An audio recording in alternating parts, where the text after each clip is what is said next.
Bonsoir à tous et bienvenue sur le plateau de La Belle Boxe, bienvenue sur Beansport, très heureux de vous retrouver comme chaque vendredi pour parler de toute l'actualité boxe anglaise. Avec notre consultant, il est là comme chaque vendredi également, c'est Zakaria Atou. Bonsoir Zakaria. Bonsoir Richard. Zakaria, avec nous ce soir, on est très heureux de l'accueillir. Il est originaire du Canet, il vit à Lyon, il est invaincu et challenger européen des super welter. Dylan Charad, bonsoir. Bonsoir Richard. Très heureux de vous avoir avec nous Dylan. La semaine dernière, on recevait sur ce plateau Nordine Oubaly, le champion WBC des poids coqs, boxeur français de l'année. Et Zakaria, à cette occasion, vous nous aviez dit que Dylan Charad était l'un des boxeurs les plus prometteurs. Je l'ai dit et je le confirme, effectivement. C'est un boxeur qui a une énorme progression sur le plan physique, technique. Et il est encore jeune, hein, il a 26 ans. Et non, je le confirme, je pense qu'il fait partie des futurs de des futurs boxeurs français dans la catégorie des super welter. Dylan, c'est la tradition dans cette émission. On va commencer par regarder votre palmarès. On va le découvrir ensemble. Vous êtes professionnel depuis 2014, challenger au titre européen des super welter et toujours invaincu. Vous êtes né en 93, un 31 décembre à 23h. Est-ce que vous avez un petit peu saccagé le réveillon pour la famille? Totalement. Ouais. Mais bon, chaque année, c'est un très bon souvenir. Mais ce qui est bien, c'est que chaque année, tout le monde fait la fête pour mon anniversaire. Ça, c'est vrai que c'est pas mal. Mais on l'oublie pas du coup. Non, voilà, c'est ça. Bon. Enfin, ça dépend. Ouais, certains, ils pensent plus à faire la fête plutôt qu'à me souhaiter mon anniversaire. Alors, autre question traditionnelle de cette émission, Dylan, avant la boxe, est-ce que vous avez pratiqué d'autres sports? Oui, j'ai fait du skateboard. Et j'étais à fond de l'âge de 6 ans jusqu'à 12-13 ans. Je faisais du skate tous les jours. C'est dangereux pour les chevilles, là, par contre. Je me suis cassé les dents, les chevilles, le genou, tout. Et donc ma mère était heureuse que j'arrête le skate, mais pas rassurée quand je lui ai dit que c'était pour faire de la boxe. Ouais, ça, on va en reparler dans quelques instants. J'ai fait du karaté aussi. Voilà, un peu de karaté aussi. Oui, karaté, ouais, quand même. Mais, ouais, on va en reparler même tout de suite. Ouais. Du coup, dans quelles circonstances tu pousses les portes d'une salle de boxe pour la première fois? Eh ben, alors je faisais du karaté en compétition et tout ça, et c'est mon père qui m'avait mis au sport de combat tout petit aussi. Et donc j'adorais les arts martiaux en général. Et en 2007, il y a eu un championnat du monde au Canet de Brahim Asloum. Et je suis allé le voir par curiosité avec mon père et tout ça. Et à la fin du combat, j'ai dit à mon père, je veux arrêter le karaté, le skate et tout ça, et je veux faire de la boxe. Je veux faire comme Brahim. Et vous tombez tout de suite amoureux de ce sport. Vos débuts sont difficiles ou alors tout de suite vous rentrez dedans? Honnêtement, dès la première séance que j'ai réalisée au Canet Rocheville, j'étais devenu accro, quoi. Je voulais apprendre directement à monter sur le ring, à boxer. Je voulais aller vite, quoi. Je voulais faire des compétitions. Je regardais des combats tous les jours à la télé, sur mon ordi. Et non, je suis devenu mordu de ce sport directement. Et ça n'a pas été vraiment difficile, quoi.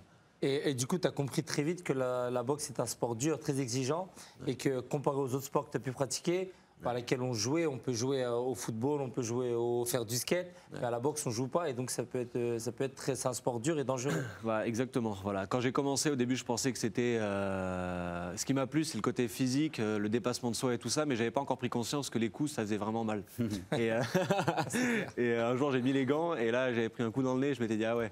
C'est pas un jeu, quoi. Et ouais, c'était pas facile du coup, mais je me suis accroché et j'aime bien le côté dur de ce sport, c'est ce qui le rend aussi encore plus noble.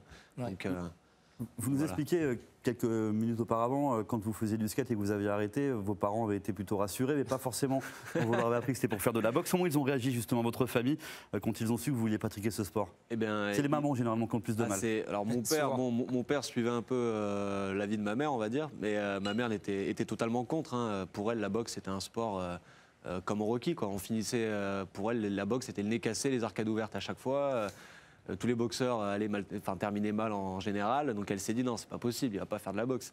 Et j'ai insisté, et jusqu'au jour où malheureusement je lui ai plus laissé le choix. Je me suis entraîné. J'étais pris dedans. Voilà, j'étais pris dedans. Et après elle a été rassurée quand elle a vu qu'on apprenait d'abord à se protéger et à se déplacer pour ne pas prendre de coups, etc.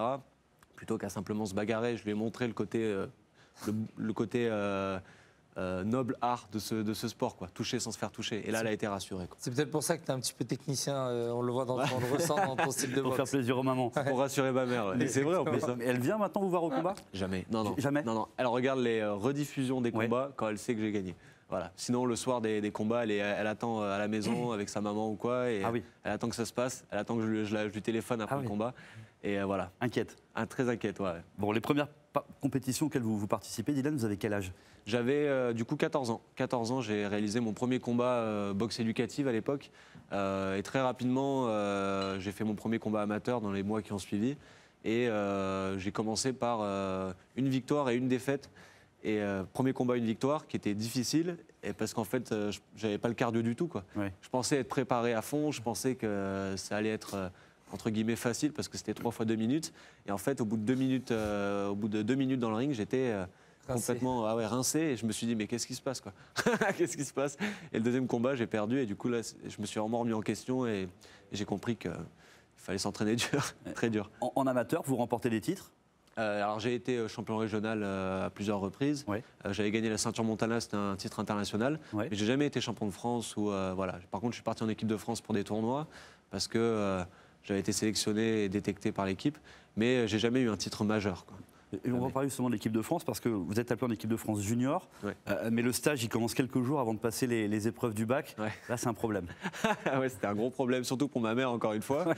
Et pour moi, c'était la chance de ma vie. En fait, je rêvais de faire partie de l'équipe de France. Je m'entraînais tous les jours comme un fou pour atteindre le haut niveau et pour intégrer justement un groupe national comme celui-là.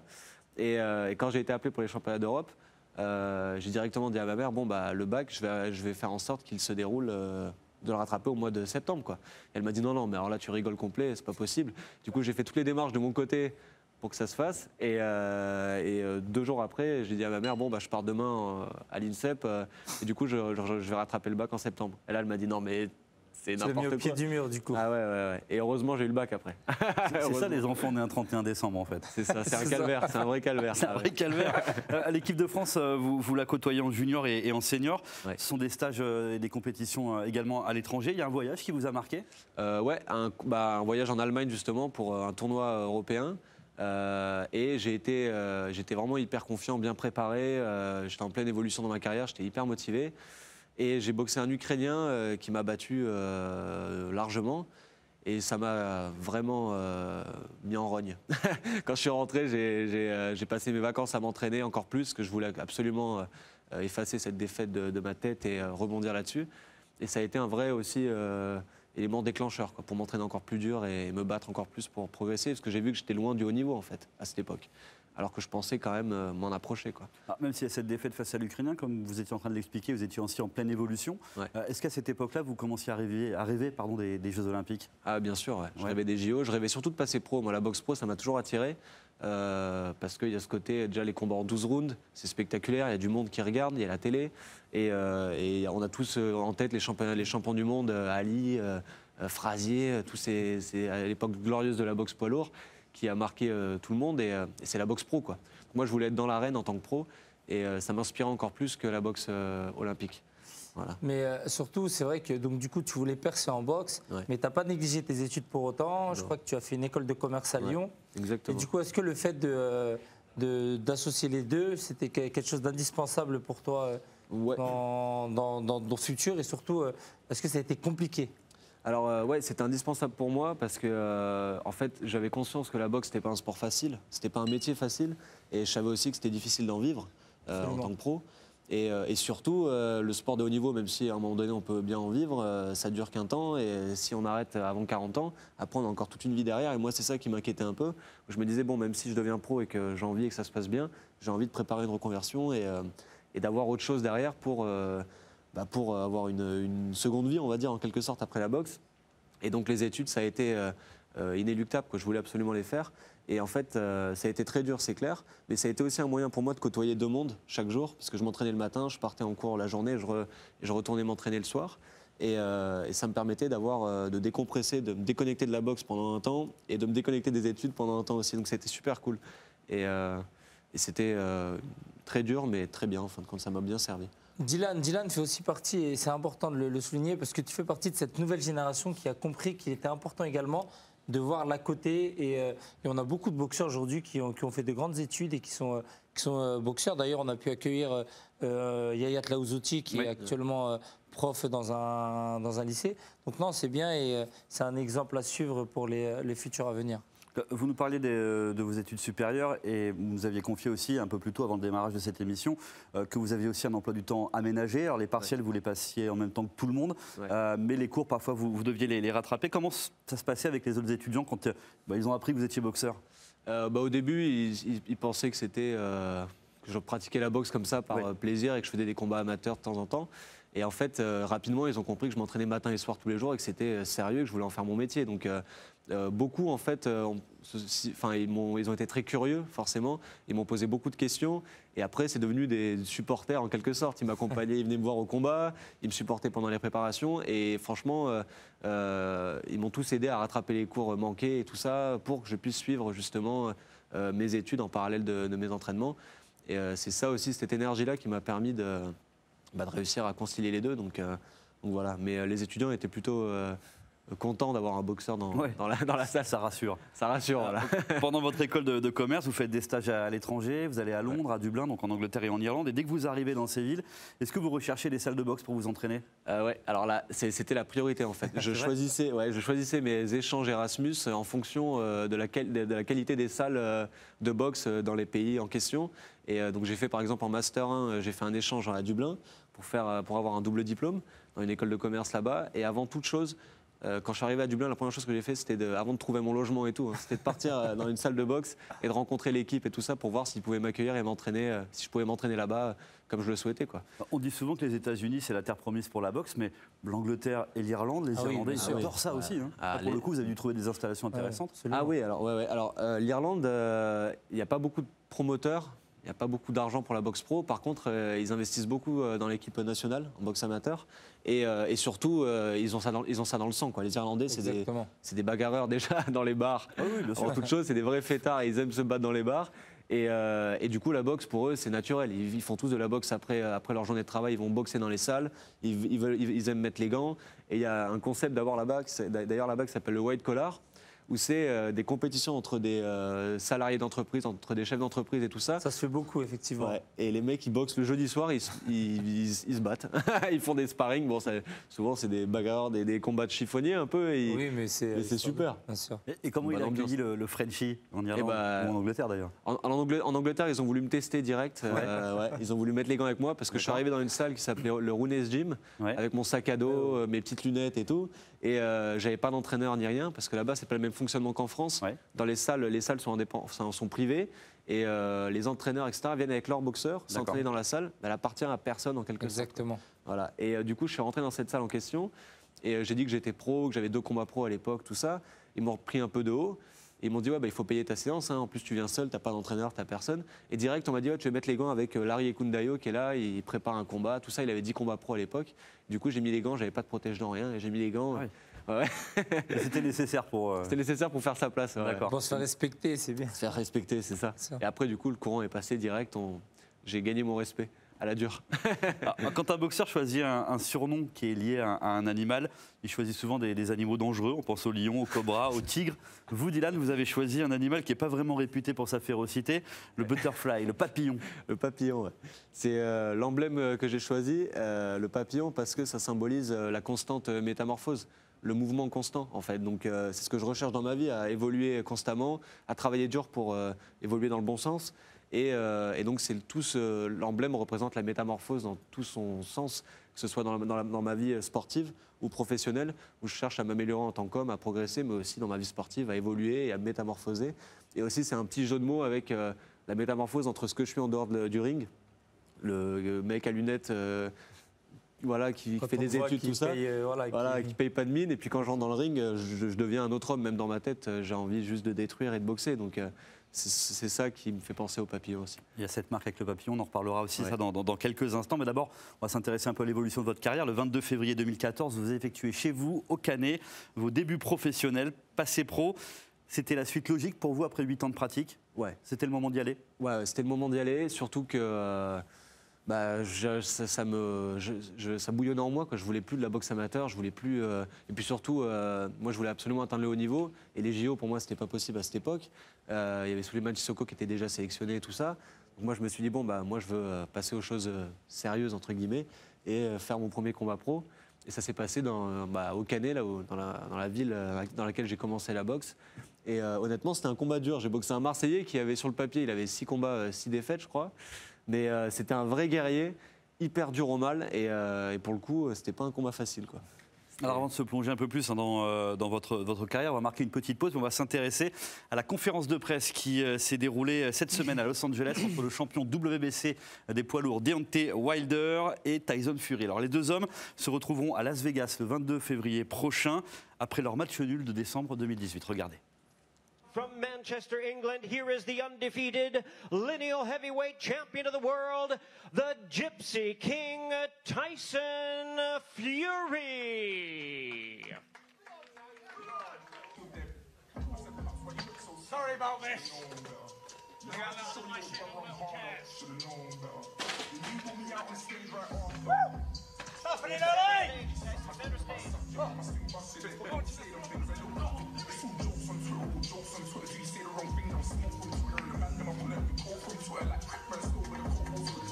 From Tuscaloosa, Alabama, here is the undefeated WBC heavyweight champion of the world, the Bronze Bomber, Deontay Wilder.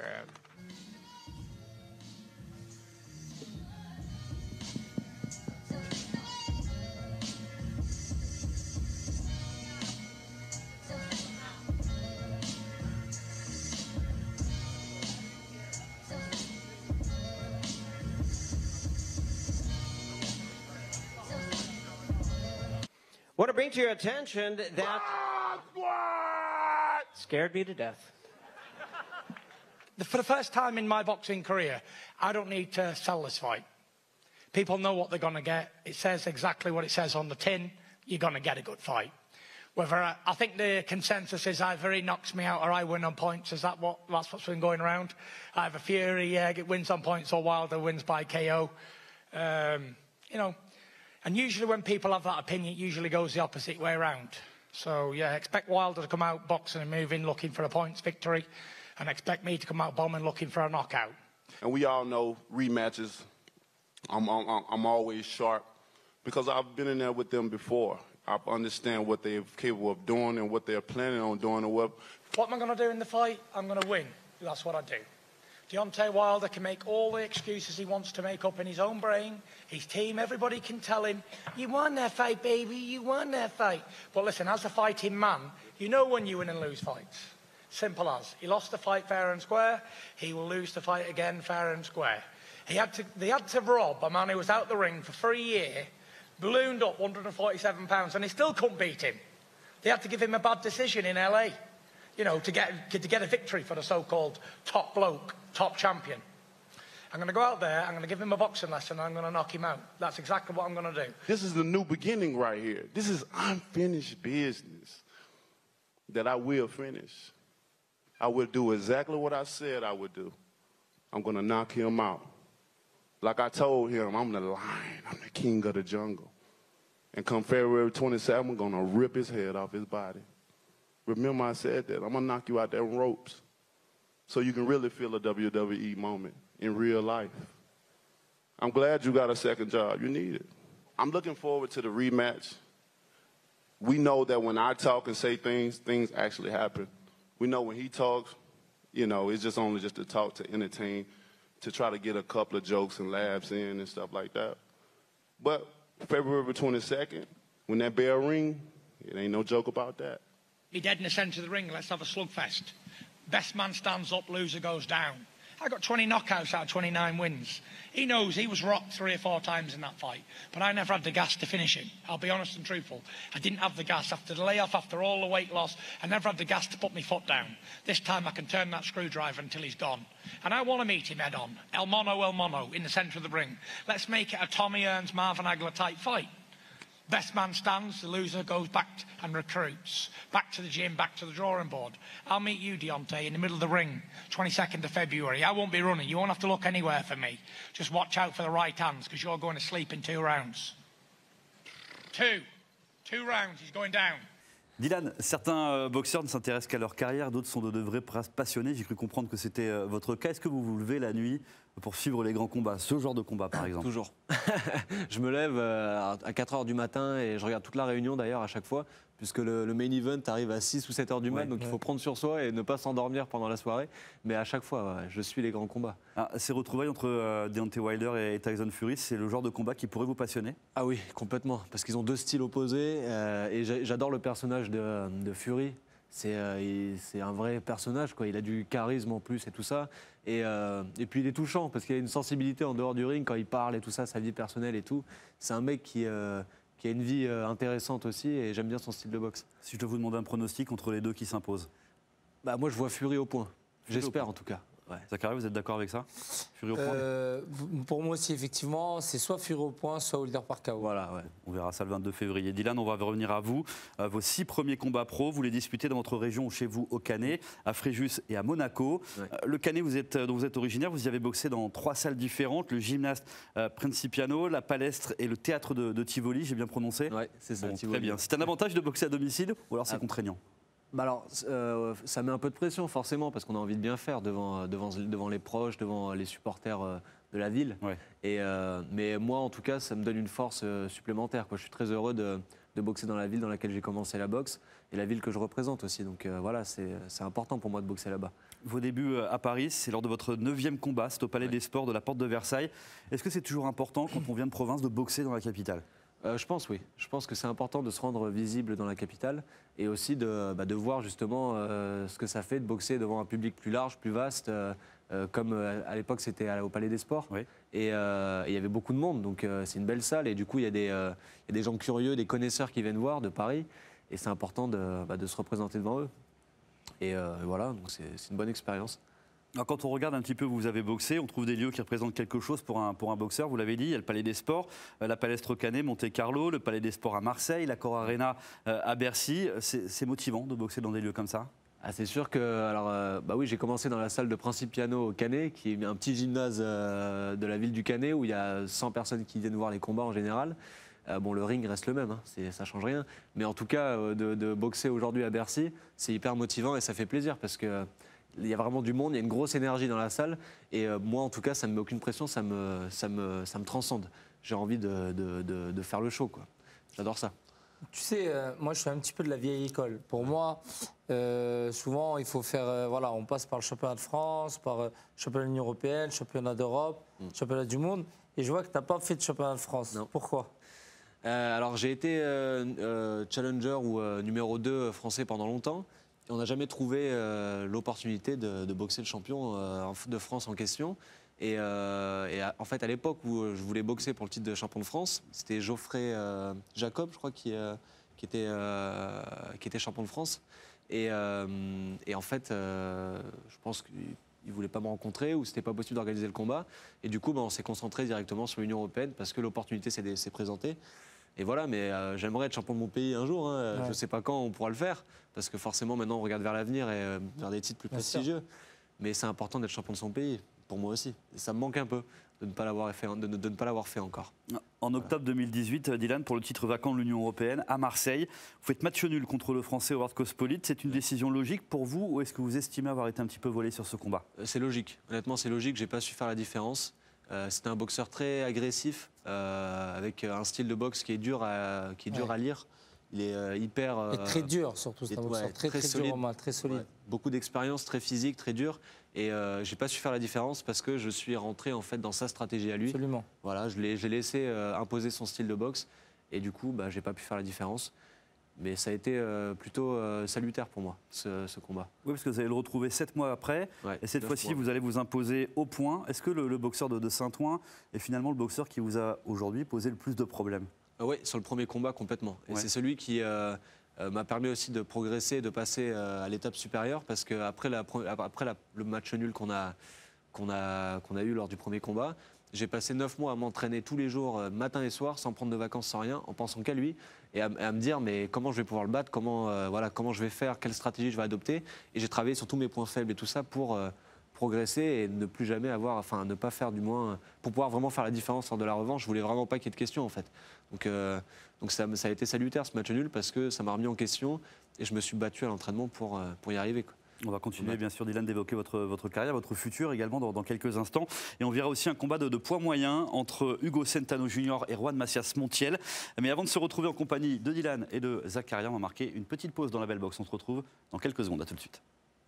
De retour sur le plateau de la Belle Box en compagnie de Zakaria Atou et notre invité Dylan Charat. Dylan, le 15 novembre dernier, à l'Accor Arena, vous vous imposez en 2 rounds contre l'ancien champion du monde, le Vénézuélien Yohan Pérez. C'était un test, vous l'avez passé avec brio? Ouais. C'était un vrai test parce qu'il a été champion du monde par intérim WBA. Ouais. Il a boxé de très très bons boxeurs dans le passé. Et donc on voulait se tester face à un boxeur comme ça, qui a du métier, qui a boxé les meilleurs mondiaux, pour voir où on en était. Et ça s'est bien passé, donc c'est positif. 45 jours seulement après, à Marseille, vous remportez un nouveau combat avant la limite contre un boxeur russe, Mikhailenko. C'était dur d'enchaîner 2 combats aussi proches? Ça a été dur pour une seule raison, c'est que lors du combat contre Yohan Pérez, je me suis blessé à la main droite. Ouais. Je me suis fait une entorse au ligament. Et du coup, le challenge, c'était de guérir en 6 semaines. Donc j'ai pas utilisé ma main pendant 6 semaines, ma main droite. Je me suis préparé qu'avec le bras gauche, à fond, préparation physique et technique, assaut à thème, tout ça, qu'avec le bras gauche. Et heureusement, comme j'ai une bonne équipe, j'ai un kiné qui travaille avec moi tous les jours, j'ai pu faire le combat et ne pas être trop gêné par ça. Mais sinon, physiquement, comme le combat avait duré que 2 rounds, j'étais bien. J'ai pu retourner à l'entraînement directement et j'avais bien récupéré. Donc j'avais pas de blessure hormis ça, donc tout allait bien, quoi. T'es pas trop un puncher, je crois que tu as 6 KO sur tes 21 combats. Mais là, lors de tes 2 dernières sorties, tu t'imposes 2 fois avant la limite. Ouais. Donc du coup, tu as fait un gros travail sur tes appuis, parce qu'avant, tu avais une boxe plutôt aérienne. Ouais. Qu'est-ce qui a changé sur ces 2 combats? Tu l'as dit, c'est les appuis. En fait, avant, j'avais une boxe vraiment aérienne où j'avais tendance à privilégier le style, à vouloir faire des beaux mouvements, des beaux déplacements, tout ça, plutôt qu'à être efficace. Et avec mon entraîneur, on travaille depuis 3 ans, 4 ans déjà sur ça, justement, sur taper au bon moment, dans le bon timing, être sur ses appuis au moment du coup, et de se déplacer aussi au bon moment pour sortir de la zone de contact. Et là, le travail commence à payer. Et aussi tout le travail musculaire qu'on a mis en place depuis 4 ans, où on fait beaucoup de travail de renforcement musculaire, de force et d'explosivité. Et là, petit à petit, je sens que j'arrive, entre guillemets, à maturité musculaire. Enfin, petit à petit, je récolte les fruits de mon travail. Donc voilà. On va se pencher sur votre avenir, Dylan, dans quelques instants. On rappelle, vous êtes challenger européen, mais avant ça, on va partir en Californie pour aller voir un combat de poids moyen entre l'Américain Hugo Centeno Jr. et le Mexicain Juan Manuel Montiel. Les meilleurs moments de ce combat avec Zakaria Atou. Et juste après, on se retrouve avec notre invité Dylan Charat et on va parler de cinéma. Dylan, vous verrez. Allez. La Toyota Arena d'Ontario en Californie pour ce combat de 10 rounds, combat de poids moyen. D'un côté, Hugo Centeno Jr. Il est américain, il a 28 ans, 27 victoires, 14 KO, 3 défaites, dont 2 sur KO. Et face à lui, Juan Macias Montiel, boxeur mexicain avec le short blanc, 21 victoires, 21 KO, 4 défaites, dont 1 sur KO et un combat nul pour celui que l'on surnomme Juanito. Un combat plutôt équilibré sur le papier avec un palmarès assez équivalent. Sauf que, comme vous l'avez dit, Montiel qui est un gros frappeur avec 21 victoires pour 21 KO. Donc il faut être vigilant. Alors Centeno, c'est un boxeur qui a démarré sa carrière pro en 2009, tout comme Montiel d'ailleurs. Centeno, il a démarré au Mexique, suivi de 2 combats aux USA. Il a ensuite démarré sa carrière donc aux États-Unis, invaincu jusqu'en 2016 où il va perdre à Chicago son premier combat sur KO face au Polonais Maciej Sulecki. Sa 2e défaite, c'était lors d'un combat pour la ceinture WBC des moyens détenu par Jermall Charlo, défaite sur KO. Et enfin sa 3e défaite, c'était cette année face à Willie Monroe Jr. sur décision unanime. C'était en juin dernier. Voilà, il est là pour rebondir également, Centeno Jr. Absolument, ça va être un combat très important pour les 2 hommes. Et comme vous l'avez dit, par contre, avec un petit menton, Centeno, ses 3 défaites ont eu lieu par KO, par arrêt de l'arbitre. Donc du coup, il faut quand même être vigilant face à un Montiel qui est un gros frappeur. 21 combats pour 21 KO. Pour le moment, c'est bien ce que fait Centeno, plutôt appliqué, avec des bons moyens de défense. Centeno qui a 28 ans, boxeur sérieux, boxeur qui a eu une carrière déjà intéressante, qui a eu souvent l'occasion à la salle d'ailleurs de mettre les gants avec un certain Gennady Golovkin. Oui, en termes d'expérience, effectivement, c'est plus qu'intéressant. Certainement l'un des plus gros frappeurs actuels en activité. Et puis en face, Montiel pour Je vais dire un petit mot quand même également sur ce boxeur. Il a démarré lui aussi sa carrière en 2009, hein, comme son adversaire. Il a fait toute sa carrière au Mexique. Lui, c'est son premier combat aux USA hein, pour Juan Macias Montiel. Deuxième combat de l'année 2019. Il reste sur une victoire, lui, sur KO. C'était face à Marco Reyes, un boxeur au palmarès de 37 victoires et 5 défaites. Un combat qui faisait un peu office de retour pour Montiel, qui n'avait plus boxé depuis 2017. 2017 avait été une année très difficile pour lui. Il avait été mis KO d'ailleurs pour la première fois de sa carrière face à Jaime Munguia. Effectivement, qui est un jeune prospect, un boxeur qu'on a eu l'occasion de vous présenter à plusieurs reprises sur l'antenne de Being Sport. C'est un très excellent boxeur. Montiel qui a un peu plus de difficulté avec la mobilité de Centeno. Par contre, être très vigilant parce que lorsqu'il arrive à bloquer Centeno, c'est compliqué. On sent qu'il y a des frappes lourdes de la part de Montiel. Mais c'est vrai que la mobilité de Centeno, elle est un petit peu gênante pour Montiel. Attention à ce cross du bras arrière. Et bientôt la fin de cette première reprise avec ce crochet là qui ne passe pas. La belle esquive d'Hugo Centeno. Oui, une belle attitude. Même si cette main basse, ce bras avant un petit peu bas me fait peur.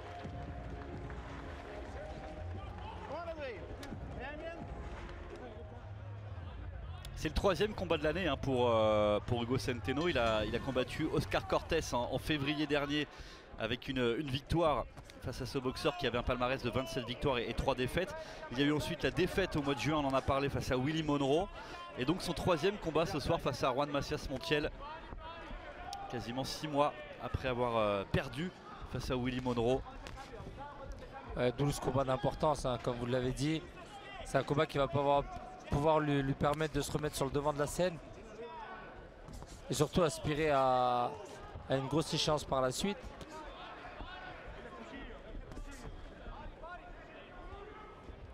Pour l'instant c'est bien, il travaille en vitesse. C'est bien ce qu'est en train de faire Centeno. Il se déplace bien, change de garde. Allez Montiel hein, qui essaie de mettre une pression, qui avance. C'est ce qu'il faut faire face à un boxeur mobile comme Centeno. Oui, c'est bien ce que fait Montiel. Il travaille au corps d'abord pour remonter à la face par la suite. Attention. Et Macias Montiel qui est un boxeur de Los Mochis dans le Sinaloa. Et qui a eu quelques faits d'armes hein, quand même intéressants dans sa carrière. Alors, on n'a pas encore parlé de ses défaites, il y en a eu 4 pour Macias Montiel. La première c'était lors de son 4e combat pro face à un boxeur qui effectuait ses débuts, c'était au Mexique. Et il y a eu ensuite, il n'y aura plus de défaites pour lui jusqu'en 2015. Il y a un combat face à Alejandro Barrera, contre qui il s'inclinera. Attention, il reste dangereux hein, Montiel, vous l'avez dit, c'est un boxeur qui est en confiance, qui a boxé des boxeurs très durs.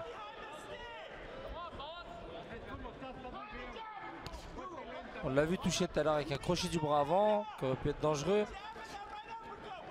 Et son plus grand fait d'armes peut-être aujourd'hui à Montiel, c'est d'avoir battu en 2015 Ivan Montero, qui à l'époque était invaincu, 19 victoires pour aucune défaite. Bon, c'est bien sûr plus le cas aujourd'hui, mais il avait été chercher ce boxeur un petit peu contre toute attente. En tous les cas, en espérant que Centeno physiquement il soit prêt, parce que du coup il y a la pression de Montiel qui est sur la marche avant, qui ne recule pas. Et qui est surtout très dangereux lorsqu'il a sa distance à lui. Centeno dans le coin, qui est rapidement sorti. Oui, c'est bien comme il est sorti du coin. Attention avec ses mains basses, hein, être vigilant. On l'a vu régulièrement, hein, des boxeurs aux mains basses comme ça se faire contrer.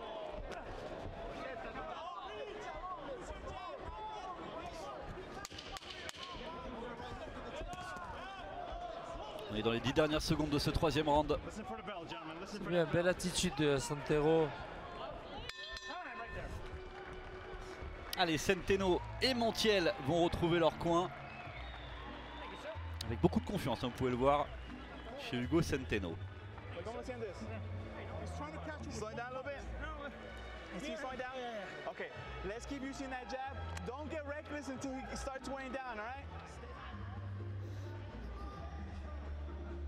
Et deux boxeurs qui vont répondre présent à l'appel de ce 5e round. C'est reparti entre Centeno Junior et Macias Montiel.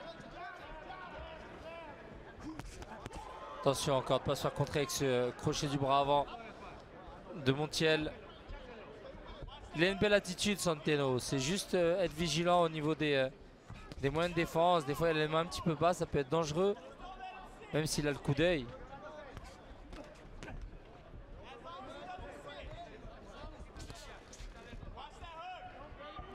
C'est bien, il travaille sur la vitesse. Il sort de l'axe, il se déplace. On a demandé également à Hugo Centeno de se méfier du crochet de Montiel, pas laisser trop d'ouverture aux Mexicains. Ouais, parce que 2-3 fois il a réussi à le contrer avec.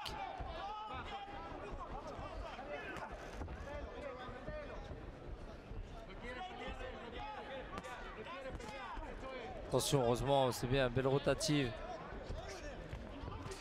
Oh, bien vu là. Super cuté à l'intérieur. Ouais, il a pris celui-ci, Juan Macias Montiel, pointe du menton. Super ce qu'est en train de faire Santero, pardon. Et il le chasse. Mal, Centeno, pardon. Il le chasse, Montiel. Mais c'est ça qui est un peu dommage, c'est qu'il avance, mais qu'il propose pas forcément énormément. Bah absolument, et en plus il le suit sans chercher forcément à lui couper la route, donc c'est là où c'est compliqué. Il le suit, il ne le bloque pas. Et donc il est pris de vitesse par Centeno qui va plus vite, qui a un bon coup d'œil, des bons moyens de défense.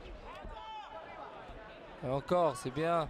Attention avec super kick du bras arrière de Centeno.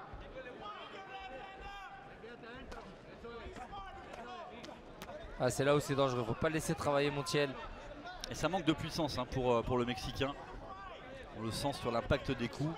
Alors on va me dire il y a 5 rounds déjà découlés évidemment, mais on sent qu'il y a un déficit de puissance par rapport à l'adversaire. Ouh, ça peut être dangereux, super ce cross du bras arrière de Centeno. C'est bien, il se régale Centeno pour l'instant, il est en train de prendre confiance, il se déplace bien, avec des bons moyens de défense. Et encore uppercut à l'intérieur. Ah, il insiste sur l'uppercut, Montiel aussi. Oui, ça passe pas, il a du mal. Et pour l'instant, la défense est hermétique du côté d'Hugo Centeno Junior. Ça tient, 20 secondes encore dans le 5e round. Attention à travailler au corps de Montiel, très bien effectué. Ouais, c'est bien cette sortie de l'axe. C'est bien ce que propose Centeno, hein. C'est propre. Ouais, bien vu là aussi. Ouais. Ça manque un petit peu de puissance. Ouais, ça manque un peu de puissance, je suis assez d'accord avec vous. Je vous rejoins, surtout un côté mexicain où il tape sans vraiment donner d'impact dans ses coups. On n'a pas l'impression que ça inquiète énormément Centeno. C'est peut-être aussi ce qui explique l'attitude, pas désinvolte, mais en tout cas il a l'air très serein. Centeno, ah oui, parce qu'il n'est pas inquiet en fait dans ce combat. Et je pense qu'il prend confiance au fur et à mesure des rounds. Il s'amuse, là il déroule bien, il travaille avec ce direct du bras avant. C'est bien ce qu'est en train de faire Centeno. Il se déplace. Et la problématique, on vous l'a dit, Montiel suit beaucoup Centeno, il ne cherche pas à lui couper la route.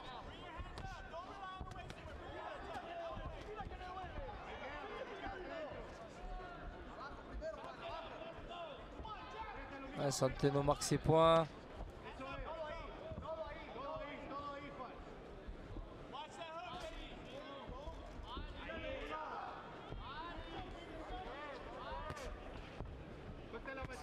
Super encore avec ce direct du bras avant.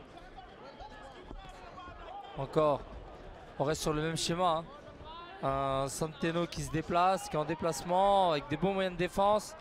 Un Montiel qui essaie de cadrer mais qui a du mal.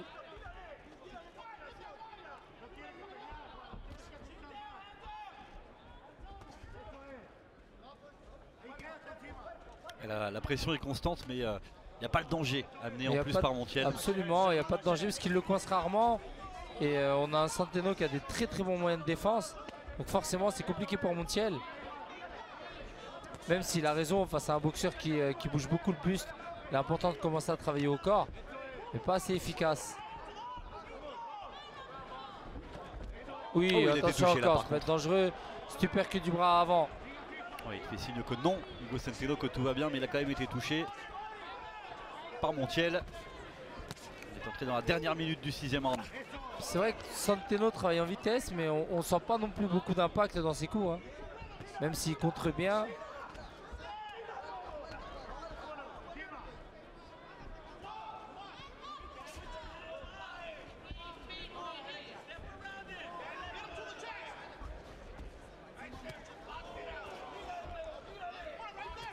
Ouais, autour de Oui. Montiel de se retrouver dans le coin du ring, c'est très Attention. rare hein, de le voir dans cette situation. Montiel depuis le début du combat, il n'a jamais été vraiment contre les cordes. Et finalement Centeno il n'en a pas beaucoup profité. Et encore avec ce direct du bras avant de Centeno.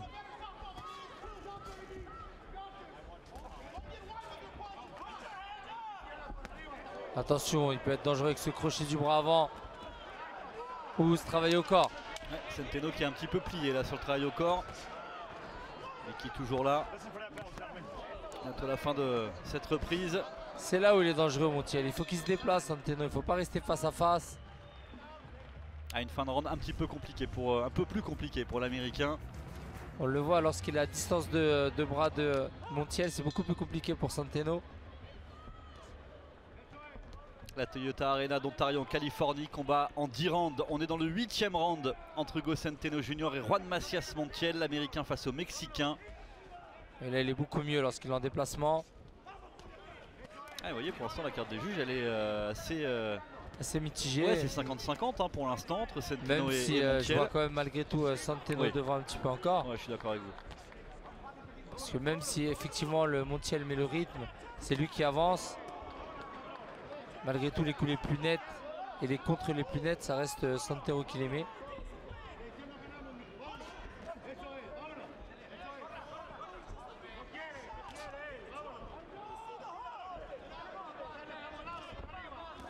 Et là c'est marrant la défense de Montiel, ça avance les mains hautes et ça cherche à travailler sans forcément être dans du cadrage. Oh là, par contre, attention, pas se faire ouvrir ses moyens de défense. On vous l'a dit, il y a très peu de moyens de défense chez Montiel. Pas de buste.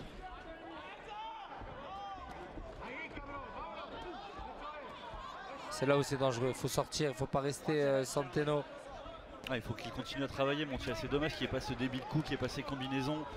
C'est Essayer ça, de... exactement, absolument, travailler sur de la vitesse. Ouais, essayer de dépasser un peu l'adversaire, hein, l'acculer vraiment dans les cordes. Vous l'avez dit, se travaille sur des combis. Ah, c'est ouvert, il est ouvert Montiel. J'ai l'impression, ouais, sur ce bras arrière.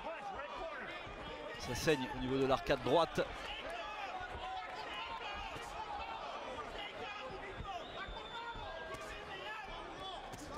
Ouf. Et Ouais. encore, super ce cross du bras arrière. Elle est partie Avec avec cette puissance, rotative ouais. derrière, moyen de défense. Il est en train de durcir un peu la Centeno.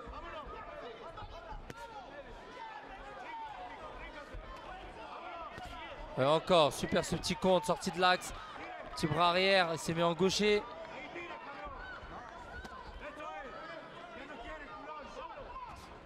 Techniquement c'est propre ce qu'est en train de proposer Centeno.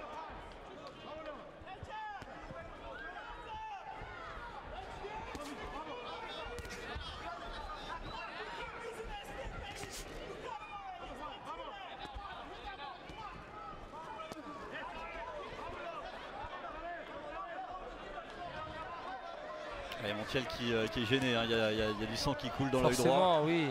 Mais il avance, il continue d'avancer quand même, d'exercer cette pression. 15 secondes encore dans le 8e round. Allez, continue à se déplacer Centeno. Non, ne pas se les prendre ces coups là, c'est dangereux. Ouais, puis c'est des points donnés aussi, hein. Il n'y a pas de bras levés pour se protéger un minimum. Fin du 8e round qui a été compliqué celui-ci pour Juan Macias Montiel qui va rejoindre son coin avec le sang qui coule le long de la joue. On va le voir je crois sur ce bras arrière, Ouais, c'est là, absolument. bien sûr. Ouais, c'est là, tout de suite on le voit. Hein. Ouais, ça a été clair sur ce crochet. Non, bras arrière en contre, magnifique. Ouais. C'est pas un coup de tête, ça c'est sûr, on l'a Non, bien non, vu sur le pas du tout, ralenti. absolument. 10e et dernier round entre Hugo Centeno Jr. et Juan Macias Montiel. Pour l'instant, les deux boxeurs n'ont pas réussi à se départager. Est-ce qu'on va aller au point? Est-ce que l'un des deux sera capable de mettre l'adversaire KO dans ces 3 dernières minutes? Surtout que c'est très serré, donc il va falloir mettre du rythme, tout lâcher.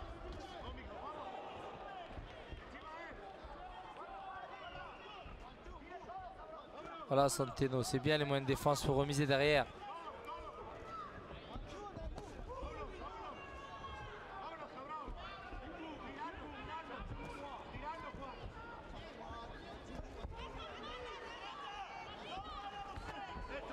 Attention, encore contré avec ce direct du bras avant, ce crochet de Montiel qui reste dangereux malgré tout.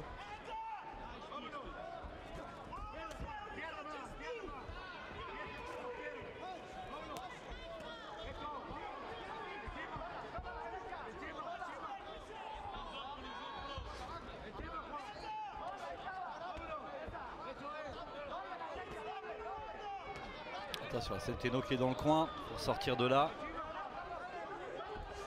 Allez, faut tout donner. Ça s'est pas accroché dans ce combat quand même. Non, pas trop. Effectivement, il y a eu beaucoup de déplacements de Centeno. Et Montiel qui n'a pas cherché à accrocher. Oh, c'est très propre pour le moment. Même s'il manque malheureusement Montiel au niveau des cadrages. Au niveau du cadrage, pardon. Il a tendance à suivre beaucoup Centeno, donc il a du mal. Attention encore, ça reste dangereux par contre lorsqu'il a sa distance à lui. Il est dur, hein. Il est dur, Montiel. Ouais, parce qu'il en a encaissé quelques-uns tout de même hein, depuis le début de ce combat. On voit le visage marqué du Mexicain. Mais il est toujours debout, il continue de travailler sur Centeno qui, lui, a le dos contre les cordes. Moins d'1 minute. Alors, ce qui est intéressant, c'est que les deux boxeurs essaient de terminer fort. Effectivement, faire la différence auprès des juges. À savoir que le combat est très serré. Bon, attention, ce compte, ça aurait pu être dangereux. Ce crochet du bras arrière de Centeno.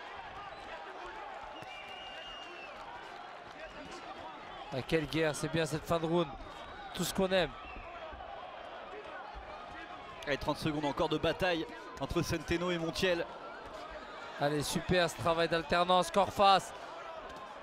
Il a de la chance, Centeno, de ne pas être face à un gros puncher. Absolument. Parce qu'il y a souvent une ouverture à droite. Alors c'est vrai qu'il y a 21 victoires et 21 KO pour Montiel, mais il a vraiment de la chance. Et attention, ouais, parce que là, il est dans le dur. Un petit peu, j'ai l'impression qu'il a été touché, Centeno. Ouais, là il est dans le dur. Allez, il reste 15 secondes. Mais ouais, effectivement, vous avez raison. Un boxeur avec une droite bien lourde, je pense que Centeno ne se relève pas quand même, parce qu'il y a plusieurs fois sa main gauche très basse qui laisse de grosses ouvertures. Quoi qu'il en soit, les deux boxeurs Zakaria seront arrivés au bout. On va attendre la décision désormais. Ladies and gentlemen, after 10 rounds of action, we go to the scorecards. Judge at ringside, Tim Cheatham scores the bout 97-93 pour Centeno. Judge at ringside, David Sutherland sees it 96-94 in favor of Juanito 96-94 pour Montiel. And our judge, Dr. Lou Moret, scores the bout 95-95. Match nul. Ouais, match nul entre ces deux boxeurs. C'est la décision qu'ont donné les juges. Et voilà pour ce combat entre Centeno Junior et Montiel. On va parler de cinéma, comme promis, Dylan. Alors on va pas parler de Rocky ou de Creed pour une fois dans cette émission, mais d'un autre personnage mythique du cinéma. On va parler de James Bond de 007. Mourir peut attendre, sortira le 2 avril 2020. Est-ce que vous savez pourquoi on vous parle de James Bond ? Non. on trouve que vous avez, le sosie officiel, un air de ressemblance avec Daniel Craig. L'acteur britannique. Est-ce qu'on vous l'a déjà dit ? Oui. C'est vrai ? Ouais, depuis l'époque du lycée, on me compare à Daniel Craig. Il y a quelque chose là quand même. Il y a un air, bah, c'est un compliment. Bah oui. Non mais c'est vrai, au lycée déjà on me disait que je ressemblais à Daniel Craig. Moi du coup je me suis dit bon voilà, ma reconversion elle est toute faite. Je vais faire James Bond. Ah voilà, non mais... En plus au niveau abdos t'es plus affûté que lui, hein. T'as rien à lui envier. Du coup je vais postuler pour faire le prochain James Bond là. Ça peut être pas mal. Voilà, non mais on me l'avait dit déjà, ouais. Mais bon je voulais pas me la péter. Bon, il y a pire comme ressemblance. Allez, on va refermer cette parenthèse, on va revenir à vous. Vous avez été désigné challenger officiel du champion d'Europe des super welter, l'Espagnol Sergio Garcia. Votre promoteur Sébastien Carriès, est-ce qu'il vous a fixé une date ? Est-ce que vous savez si le combat va avoir lieu ? S'il va avoir lieu en France, en Espagne, est-ce qu'il va avoir lieu un jour ? Ouais, moi j'ai envie que le combat se fasse. Hein. J'ai envie de le boxer, ce Sergio Garcia, déjà parce qu'il est invaincu.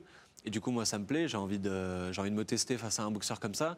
Et puis, je fais ce sport pour me mesurer au meilleur, en quelque sorte, et voir jusqu'où je peux aller. Et Garcia, c'est un mec que j'ai envie de battre. Et en plus, son style de boxe, il est très bon et tout, mais j'aime bien son style de boxe aussi. Je pense qu'il peut me convenir. Et du coup, il y a ce que j'aimerais et il y a ce qui est possible de faire. Et on sait que dans la boxe, il y a beaucoup de facteurs externes à gérer. Donc, le combat devrait se faire en avril. Après, il y a beaucoup de choses qui sont en train de se passer en ce moment entre son clan et le mien qui font qu'on ne sait pas vraiment si ça va se faire et comment et où, quoi. Donc là, tout est en train de se décider. En tout cas, moi, je fais tout pour que ça se passe. Il faut que les deux parties se mettent d'accord sur beaucoup de points, j'imagine. Sur beaucoup de points, ouais, sur beaucoup de points. Alors, Surtout qu'il devrait boxer Erickson Lubin Oui. aux États-Unis pour un championnat du monde. Donc ça dépend aussi de ça, de comment est-ce qu'il va gérer ce combat-là et sa défense de titre contre moi. Donc on ne connaît pas encore leur stratégie, mais moi j'espère que ça va se faire. J'ai tout à gagner dans ce combat, donc je veux que ça se fasse. Erickson Lubin que Zakaria a rencontré d'ailleurs du côté de Houston. Et d'ailleurs, petit rappel, parce que Zakaria, vous étiez encore il y a 2 ans le champion d'Europe de cette catégorie. Vous vous êtes blessé et vous aviez perdu sur tapis vert votre ceinture. Sergio Garcia l'a récupéré. Il a battu depuis 2 Français, Maxime Bossir et Fouad El Massoudi. Est-ce qu'il a un style qui peut convenir à Dylan? Absolument. C'est un très bon boxeur, comme l'a dit Dylan. C'est un boxeur simple. Hein. C'est pas un boxeur qui est dans le cinéma. C'est un boxeur très simple. Il fait les choses simplement, mais il les fait bien. C'est un boxeur surtout très physique. C'est-à-dire que la première, la deuxième reprise, il est capable de mettre un rythme et de le maintenir. C'est là la force un petit peu de Garcia. Et il est adroit techniquement, mais je pense qu'il a réellement que Dylan a réellement les capacités pour le battre. Vous savez, il a rencontré, comme vous l'avez dit, des boxeurs comme Bossir, comme El Massoudi, qui sont de bons boxeurs, mais qui avaient justement une boxe adaptée à Garcia. Dylan est totalement différent, a un style totalement opposé à ceux des 2 boxeurs français qu'il a pu rencontrer. Et donc je pense qu'il a toutes les armes pour le boxer et pour le battre. Si vous vous emparez de cette ceinture, Dylan, Zakaria, on le rappelle, est classé numéro 4. Il pourrait être votre challenger, vu que les boxeurs classés au-dessus ne devraient pas disputer ce championnat d'Europe. Ils ont d'autres ambitions. Si jamais un jour vous rencontrez, vous nous ferez une promotion à la Wilder Fury ou pas? Non, moi je suis pas dans. Non, après pour le cinéma, c'est toujours bien, les chocs franco-français, ça, mais c'est un garçon, je vous l'ai dit, moi, et puis ça fait un moment que je vous l'ai dit sur le plateau également. C'est un garçon que j'apprécie beaucoup, que je pense qu'il est l'avenir de la catégorie. Je lui casserai sa bouche, mais je le ferai convenablement. Ah, sur le ring, il n'y a pas de pitié. Hein. Non, mais le sport, c'est le sport. Non, après, moi non plus, j'ai pas trop envie de faire de show à l'américaine parce que ça correspond pas vraiment à ce que je suis. Par contre, j'aime bien le côté show quand on regarde les combats américains, mais de là le faire en France, moi non. Je ne sais pas si ça marcherait. Est-ce que ça marcherait? Non, je sais pas si le public. Quand on a un peu d'animosité avec la personne. Moi, c'est un jeune que j'apprécie. Voilà. J'aime beaucoup. C'est un garçon très respectueux. J'aurais du mal à rentrer dans le cinéma, de rentrer dans la provocation. J'aurais du mal à faire ça. Donc du coup, je pense pas que ça se produira comme ça. Dans cette catégorie, on trouve beaucoup de Français de très très haut niveau. Michel Soro comme leader. Il y a aussi vous deux. Il y a Souleymane Sissoko, Cédric Vitu, David Papo. On va vous voir d'ailleurs à l'entraînement avec Michel Soro et Maxime Bossir. Quand vous mettez les gants avec Michel Soro, est-ce que vous constatez un écart de niveau, Dylan? Ah oui, on va pas se mentir. À l'époque, ça fait très longtemps que j'ai pas mis les gants avec Michel. On a mis les gants à mon arrivée à Lyon il y a 4 ans et après il y a 2 ans et demi, 3 ans aussi, en 2016. Ouais, il y a 3 ans déjà, bientôt 4. Et non, il est très très bon. C'est vraiment le niveau mondial, quoi. Il est solide, il est bon, il est technique, il a un bon timing. Et à l'époque, c'est sûr que j'apprenais beaucoup en mettant les gants avec lui. Hein. J'étais pas à la rue, hein, j'étais là, hein, mais par contre j'apprenais, quoi. J'apprenais de ce qu'il faisait et c'était des belles mises de gants, je pense, mais j'avais pas le dessus, hein, pas du tout. On a appris dans cette émission que vous êtes un garçon qui a su lier le sport et les études. Avec votre diplôme dans une école de commerce, le jour où vous raccrocherez les gants, c'est pas demain évidemment, vous avez encore du temps devant vous. Vous avez l'idée de dans quelle branche vous aimeriez vous orienter? Parce qu'on en parlait aussi, vous avez lancé une marque de streetwear, Taido, dont l'emblème est un papillon. Je l'ai bien prononcé, c'est Taido? C'est ça, Taido. Ouais. Ça veut dire attitude en japonais. Ouais. C'est un ensemble d'attitudes à adopter pour se métamorphoser et devenir un papillon, en quelque sorte. Et donc on peut se procurer donc maintenant les t-shirts avec l'emblème du papillon. Avec l'emblème du papillon. Exactement. Il y a des collections éphémères qu'on fait avec mon équipe avant chaque combat. Du coup, on les vend sur le site Taido. C'est un shop en ligne sur lequel on vend tous les produits qu'on crée. Et c'est un outil de communication aussi qui est bien. Et puis j'aime bien le textile, j'aime bien les vêtements. J'aime bien faire mes tenues avant le combat et tout ça. Et du coup, pourquoi pas en faire une marque, quoi. Et pour communiquer, c'est cool. Et voilà. Ouais. Mais Dylan a été ravi, en tout cas, de vous accueillir sur le plateau de la Belle Box. J'espère que vous avez passé un bon moment. Très bon moment. Merci à vous de m'avoir accueilli. Et voilà, hein, bientôt sur le ring, peut-être. C'est ce que j'allais vous dire. Vous êtes le meilleur pour 2020 et on sera derrière vous. D'ailleurs, bon, si vous rencontrez Zakaria, moi je serai quand même derrière vous. Ouais. Il y a beaucoup de gens chez Bill qui sont peut-être derrière Zakaria, mais moi je viendrai quand même vous soutenir. Déjà parce que je sais que ça va l'agacer. Donc, non, en tout cas, merci beaucoup Zakaria. Nous, on va se retrouver vendredi prochain. Et avec nous, un autre boxeur français invaincu, c'est Yazid Amghar, qui a été champion du monde de boxe française avant de se tourner avec succès vers la boxe anglaise. Absolument, il vient de la boxe pied-point. D'ailleurs, la boxe anglaise lui a plutôt bien réussi. Il a été multiple champion de France. Là, actuellement, il est champion de l'Union européenne. Donc, on sera ravis également de l'accueillir et de le mettre en lumière. Dylan, un grand merci d'avoir répondu à notre invitation. On vous souhaite encore une fois le meilleur pour cette année 2020. Zakaria, à la semaine prochaine. Un grand merci à toutes les équipes autour de Dominique Fass à la réalisation de cette émission, Sandy Balabo à la production, Alex Briseau au montage et Olivier Cocatrix à l'édition. Passez une très très belle soirée. On se retrouve très vite sur le plateau de la Belle Box. Salut.